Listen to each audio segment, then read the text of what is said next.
a crazy start to the Ashes. Day 1 in Perth has delivered drama. And it's not just Mitchell Starc's fiery 7-wicket haul that's got everyone talking. No, the big story is a bizarre ruling that has left Australian opener Usman Khawaja sidelined in the most frustrating way possible. So, let's break it down. Mitchell Starc was absolutely on fire, tearing through the English batting lineup with a career-best performance. England collapsed spectacularly, losing their final few wickets in just 25 minutes. It was their shortest innings ever under the Bazball era of Brendan McCullum and Ben Stokes. You'd think Australia would be on a massive high, right? Well, not exactly. As the final English wicket fell, everyone expected Usman Khawaja to stride out and open the batting. But he couldn't. Why? Because of a technicality in the rulebook. Khawaja had spent some time off the field during England's innings, and according to international cricket rules, he hadn't been back on the field long enough to be eligible to bat at the top of the order. We saw it all unfold on camera. Captain Steve Smith was frantically gesturing from the field, trying to get Khawaja back out there before it was too late. He was appealing to the bench as England was 7 wickets down, clearly aware of the ticking clock. Khawaja did manage to get back on the field a couple of overs later, but the damage was done. The clock had run out. England's rapid collapse meant he didn't meet the required time limit. Fox cricket commentator Mark Howard explained it on air, saying, "There are certain time constraints he has to match to be able to open the batting. It's a rule designed to stop teams from gaming the system, like resting an opener while a night watchman sees out a tricky period. But in this case, it just felt like a massive own goal for the Aussies." The commentary team had a field day with it. Michael Vaughan joked that Marnus Labuschagne was probably whispering in Steve Smith's ear, saying, "I don't want to open." And you can understand why. Michael Hussey chimed in, reminding everyone that the big pre-match debate was whether Marnus would open. But he had made it clear he was happy batting at his usual number 3 spot.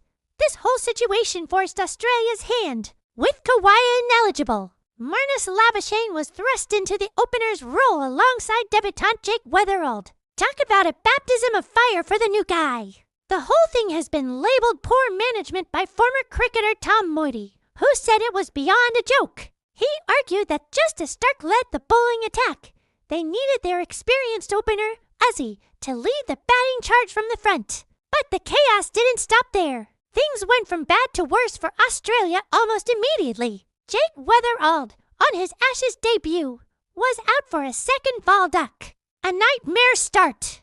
And even then, Khawaja still wasn't allowed to come in at number 3. The time penalty hadn't expired yet. So, Australia was 2 wickets down, and their veteran opener was still stuck watching from the sidelines. Now, let's talk about Khawaja's condition. He was seen with his fingers on both hands heavily taped. He didn't bat in the optional net session the day before and had very little time with the bat during training earlier in the week. This suggests there was a pre-existing issue that led to him being off the field in the first place. When he finally did make it to the crease, his former opening partner, David Warner, who was watching from the commentary box, expressed some concern. Warner noted that Khawaja seemed a bit stiff and that his walk to the crease wasn't his usual fluid self. He said, "He just doesn't look like the normal Usman Khawaja walking to the crease there. I sense a little bit of discomfort there. I don't know whether it is his back or what,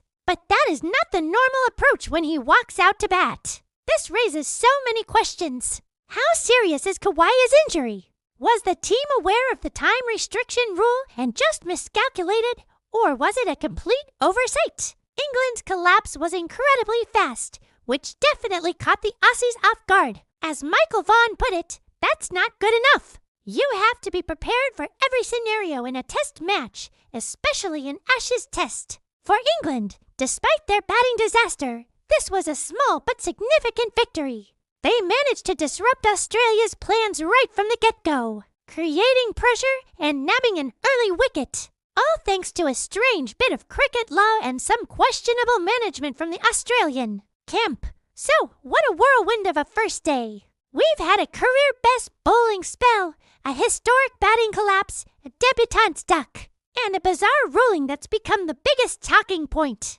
It just goes to show you that in the Ashes, you have to expect the unexpected. This series is already shaping up to be an absolute classic.